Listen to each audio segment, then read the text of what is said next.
Hello everyone, it's Sonling here. Welcome back to my kitchen. Today I am showing you how to make hash browns.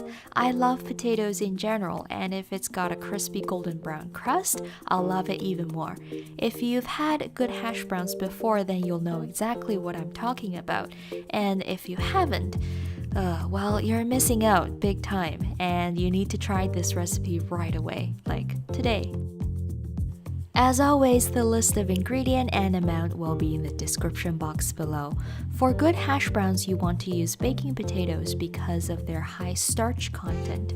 Russet potato is a great option, and that's what I'm using today. You can leave the skin on or peel it like I did. Shred the potatoes with a box grater using the side with the large shredding holes. And then just rinse the shredded potato in cold water a couple times to get rid of the starch on the surface. Now place the potato on a clean towel and squeeze out as much water as you can. When you're done, season it with salt and pepper and optionally some garlic powder. I know some recipes say do not rinse the potatoes because it makes the hash browns very hard to flip, but I don't recommend skipping this step because it really helps your hash browns form a crispy crust on the outside, and who doesn't want that? In a non-stick pan, drizzle in some olive oil, add in the shredded potato, and spread into an even layer. Let it cook on medium heat for 4 to 5 minutes undisturbed. Now, if you don't want your hash browns to break, don't flip with a spatula.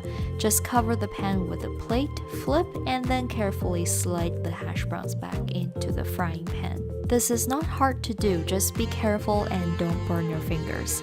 I'm only doing this for demonstration. Usually I will break my hash browns into pieces because that actually creates more surface area to get crispy. Presentation or taste? Well, that's totally your call.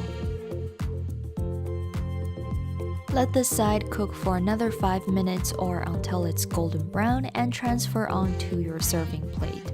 I threw on some dried parsley flakes for garnish and enjoy!